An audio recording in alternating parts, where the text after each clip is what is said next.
Hello. So, let me open just a random game. So I got a practice range. And you'll see what I'm talking about with CPC and LE refresh. So the service menu is basically this menu, the service menu. You're supposed to turn aging on. I don't know what that means, but then you go to debug at the end. CPC is the first one. You turn that off, and LEA refresh, you turn that off. That's like a slow burning kind of like, it reduces the brightness over time. It's hard to explain. Like, you'll see. Oh, that's actually a really good spot. So like right here, like you'll see like right here, if I turn this off, and if I turn like just this alone, you'll see it like immediately brighten up a bit. You see that? If you leave this on over time, it dims the screen to reduce the heat. But the LG panels come with a they come with a fan, like a very silent fan in the back. These actually come with fans. You see it brightens up again. And this one is like, the CPC is like I don't know how to say it, fin something. It has it like in games, so like the sides become darker and stuff like that. It's designed to like make it so these icons are more dim over time. You can see the difference immediately. So it just adds like a darkness around. So people turn that off in games. You could turn that off, and combined with the LED refresh, these are on by default as well. It looks awful over time. And there's also right here, the frame delay. You turn it to 0 frame. By default, it's 1 frame. You can actually give this a 0 frame. And you can see over time, like the colors kind of like reduce a bit. Now if I turn it off, it brightens up a little bit. And it makes a huge difference. Like, you turn these both off, it makes an absolutely huge difference. So the way you do that is, oops, I did not mean to do that. You have to click to turn it off. The way you do that, oops, I did not mean to do that either. The way you do that is you go to turn the power off, which I use gaming mode 1 with peak brightness. You turn the power off. It goes left, left, left, right 1, and then power on.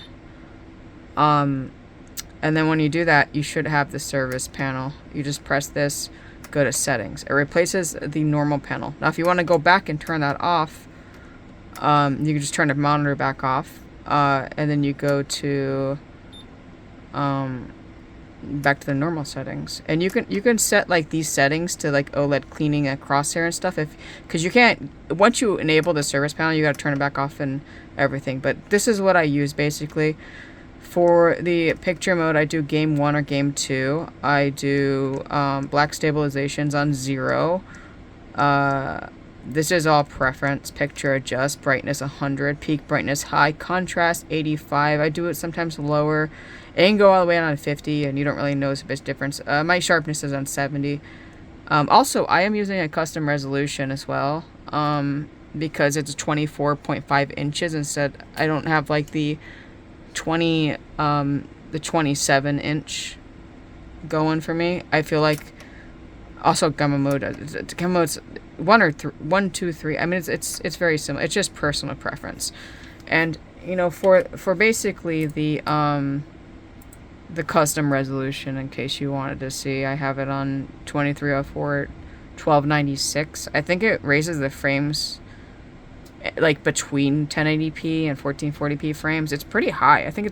I go from like 200, 250 and 2042 to like 300, 250 to 300. So it's pretty significant. Anyway, that's how I do it. Yeah, I don't know if you really care that much, but I think it makes a huge difference having those settings off. And watch, I'll just watch. I'll just turn it back on. So power off, left, left, left. I think you gotta wait a couple seconds. I think you might have to wait I think it's like 5 to 10 seconds you have to wait. So I might have done it too fast, but that's basically how it works. Yeah, so service panel again. Aging will be on something else. You want that on. You want it on. Then you go to debug module OLED or whatever, and you turn this off. And you turn LA refresh off. And if you want to, you can do the frame delay and turn that to 0 as well. And for the ICC profile, I'm using the ratings one, but you don't have to. These monitors also come with DP 1.4, it says DP 2.1 or 2.0 or something like that, but the bandwidth on these monitors isn't the same bandwidth output as the 570 Ti does, so just keep that in mind, I guess. Like, I don't know if I sound kind of like stupid, but I keep my default color settings on 10, not 12, because, you know, if you go from 10 to 12 under color depth, it's a lot of bandwidth. You can notice the difference between 8 and 10, but not 10 and 12. 10 and 12 makes no difference to me, so I just do 10, you know? And obviously, like, this is all digital vibrance. It's all default, too. Anyway, I don't know if this video is going to fit on Discord, but yeah.